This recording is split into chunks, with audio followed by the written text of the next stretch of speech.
Hi, I'm Van Lay. And I'm Chelsea McClellan. We are math curriculum specialists for the Sacramento County Office of Education.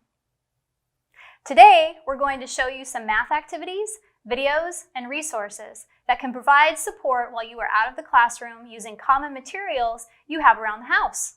In fact, let's make sure you have something to write with and some paper to write on. Have you ever had an idea or solution to a problem that you think might be true, but you don't know for sure it's correct? Well, we call that a conjecture.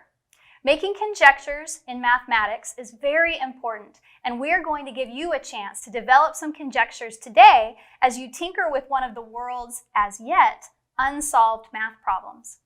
This problem involves what we call a hailstone sequence. Numbers that go up and down like hailstones. For example, picture this set of numbers as I read them to you. 20, 10, 5, 16, 8, 4, 2, 1. Did you notice that the sequence began decreasing, then increased for a moment, then began decreasing again? Hailstones behave like these numbers. They start in a cloud as drops of rainwater, then they're pushed higher in the atmosphere by wind where they freeze, sometimes several times, before eventually falling back to the earth. In a moment, we will try working with some hailstone strings of numbers that have different starting numbers and then make conjectures about what we find out. But first, let me mention where you can find this activity and other interesting tasks you can use at home to stretch and grow your brain as you make sense of mathematics in the world.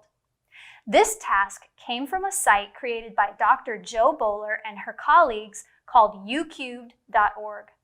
You will find the URL address for her site and this specific task on your screen. Now let's talk about the guidelines for this task. Take a moment to read over the guidelines as they appear on the screen. Some of you may have some questions, so let's model one for you in a think aloud. Hey Van, could you pick any whole number, but try to keep it under 50 for now? I'll pick 19. Yep, that's under 50. Okay, is that an odd or an even number? It's an odd number. How do you know? An even number is a number that can be divided into two equal groups. An odd number is a number that cannot be divided into two equal groups. Okay, let's use our rules on the number you picked.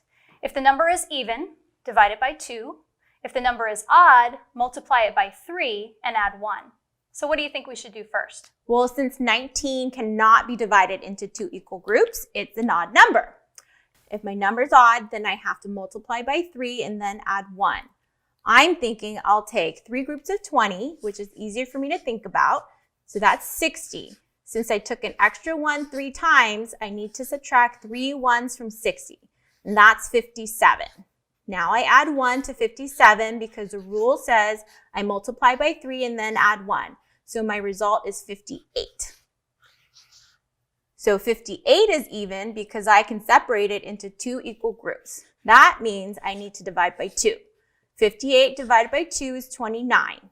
I decomposed 58 into 50 and 8. I took half of 50, which is 25, then half of 8, which is 4. Then I added 25 plus 4, which is 29.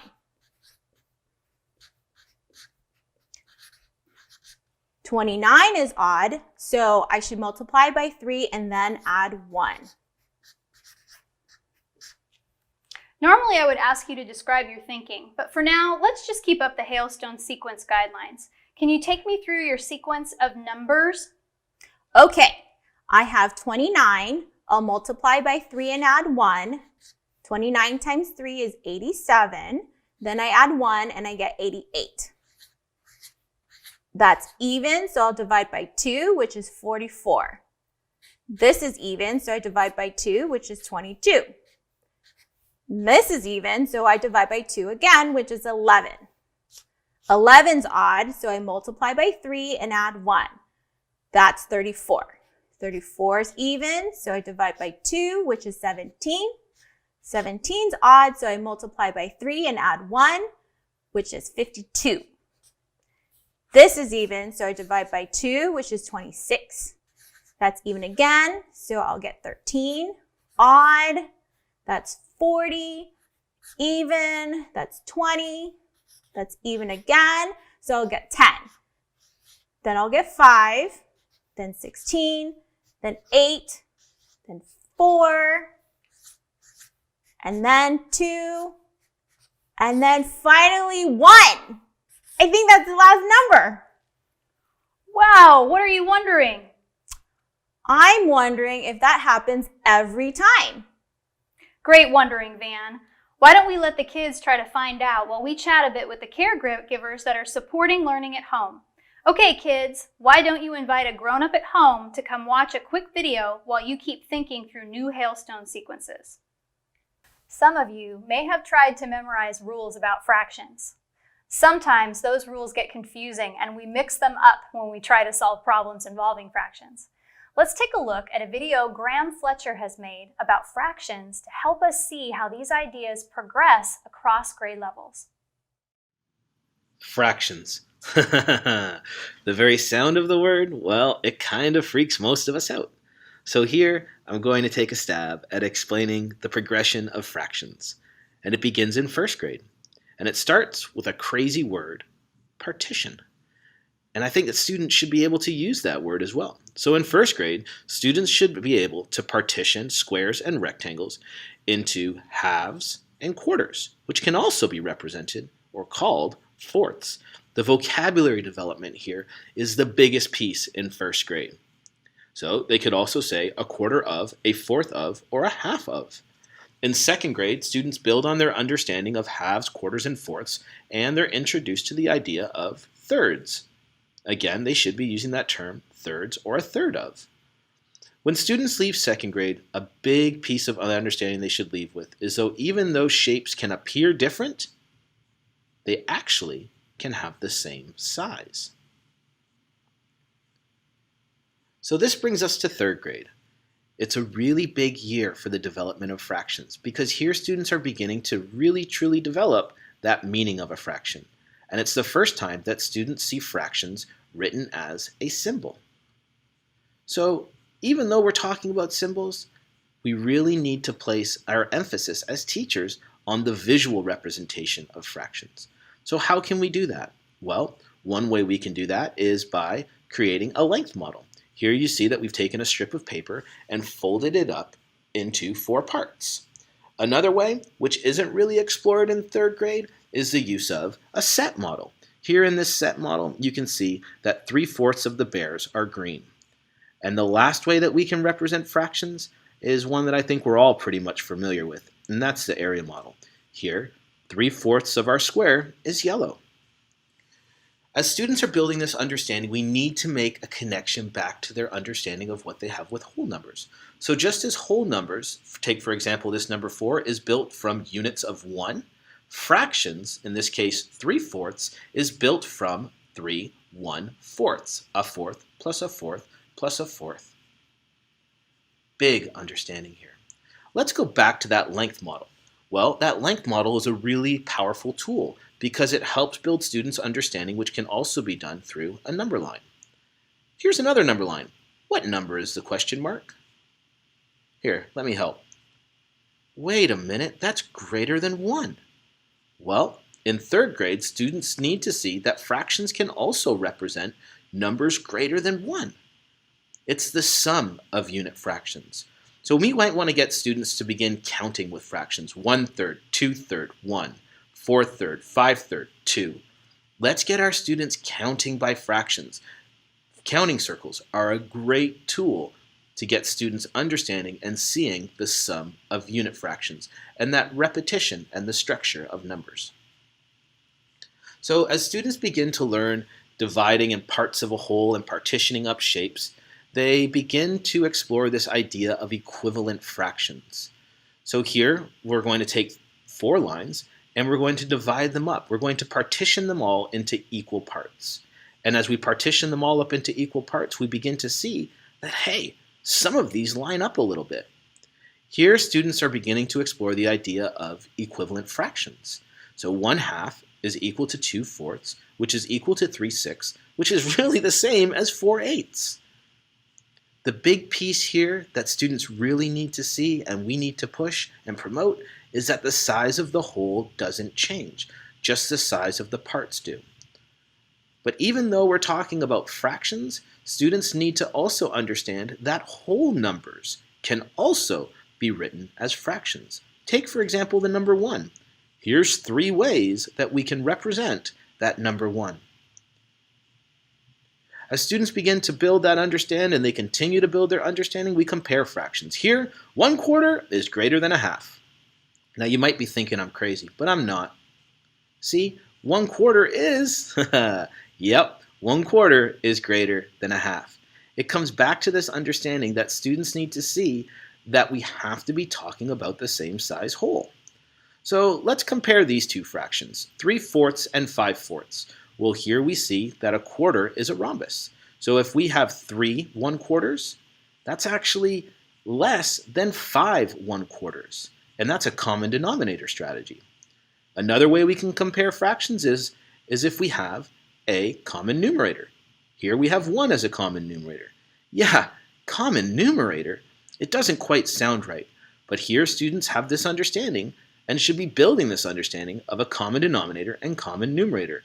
Here students can see that 1/6 is actually a smaller piece than 1/3, and therefore it's less. So in 4th grade, we continue to build students' understanding of comparing fractions.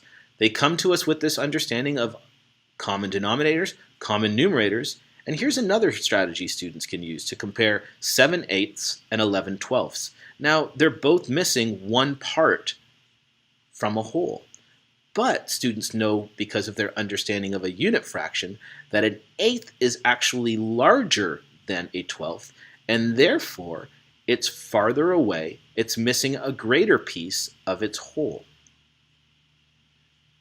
And the last strategy we can use to compare fractions is with a benchmark.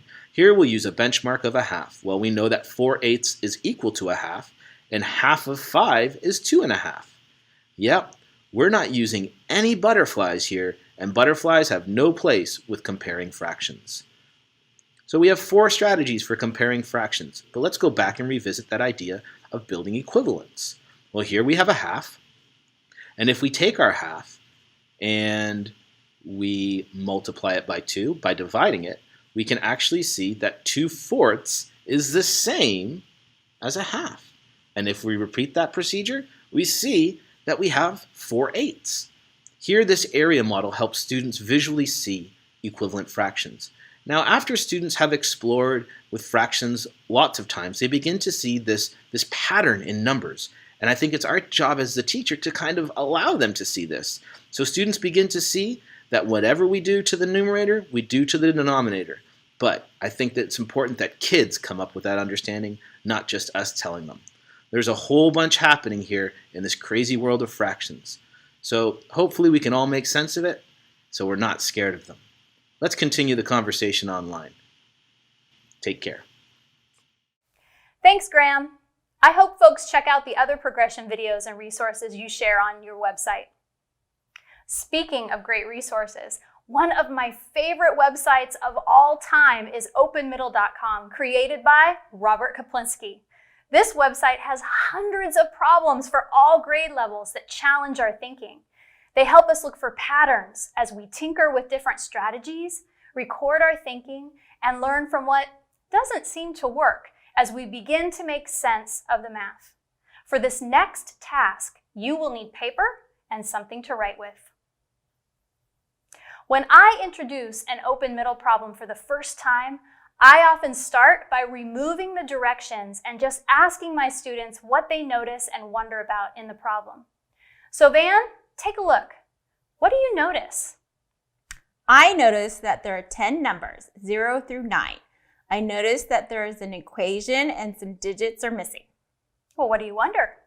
I'm wondering why there are more numbers than spaces given. When you are facilitating a notice and wonder at home, give the kids lots of time to share what they are noticing and wondering before you give them the directions. This will give you some insight into what they are already thinking as they try to make sense of the problem. Fabulous. Let's check out the directions and get started on our thinking journey. Using the digits 0 to 9, no more than one time each, fill in the boxes to decompose 1 and 1/10. Van, as you're tinkering with this problem, try to write down what patterns you see, what doesn't seem to work, and any assumptions you make as you decide what digits to put in which boxes. It's a really good practice to keep track of your attempts and your thinking so that you can go back and make sense of your thinking. I'll give you some time to tinker with it.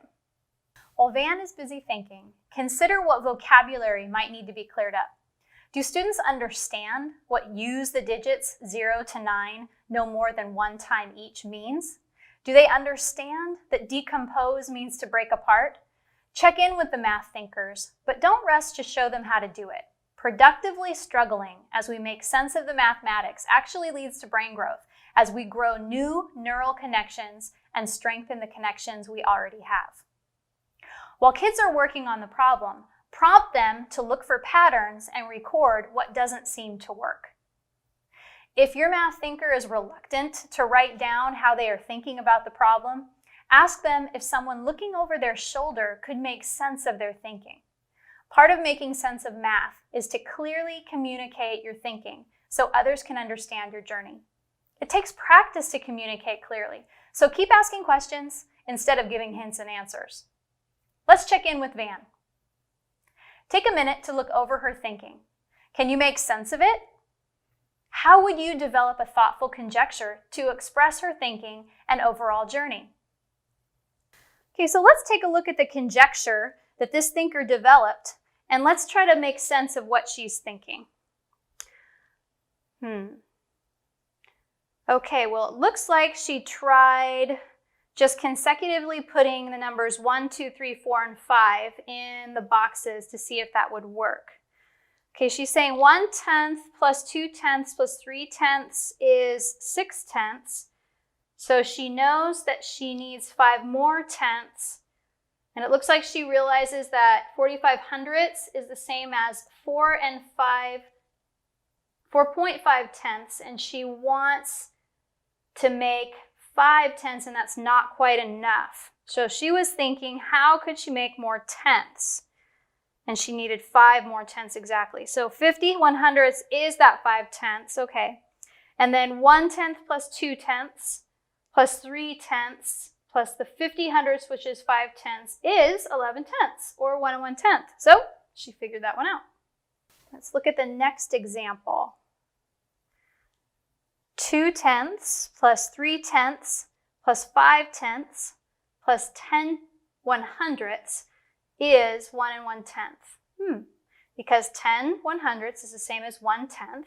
And so she's got an arrow pointing that she found this can be the extra 1/10. Oh, it looks like she also has been making a list of the numbers and keeping track of when she uses them and which ones make sense and which ones don't. I've also seen kiddos use sticky notes and writing the digits on sticky notes and putting them in places.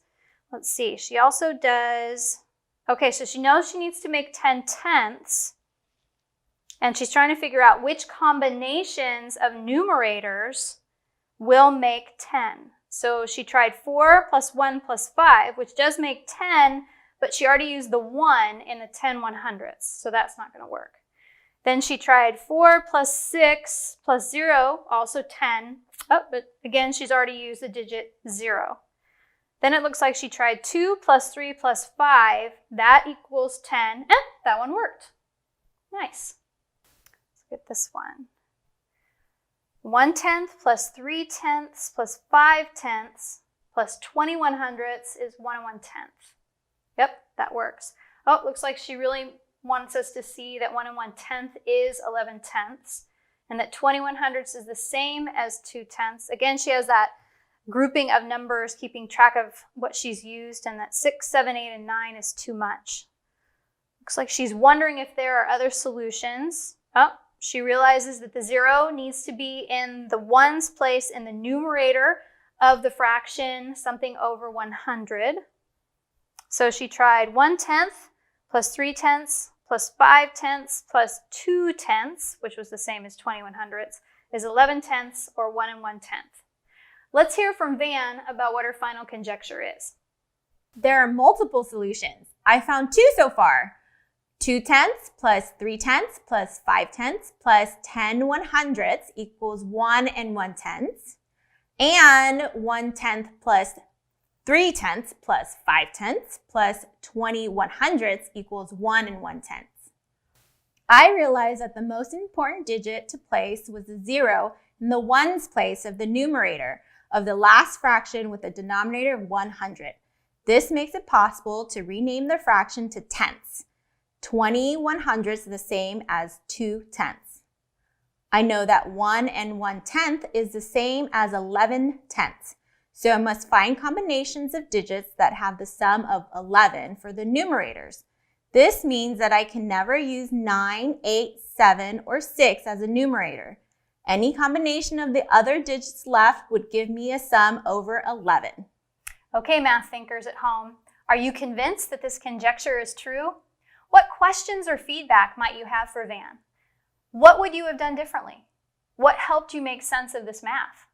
All of these questions will help you support the mathematicians you have at home as they navigate challenging problems like this one and many more that you will find on the openmiddle.com website. That's our time for now. Thank you for joining us. We hope you enjoyed trying out these fun math activities. Go team!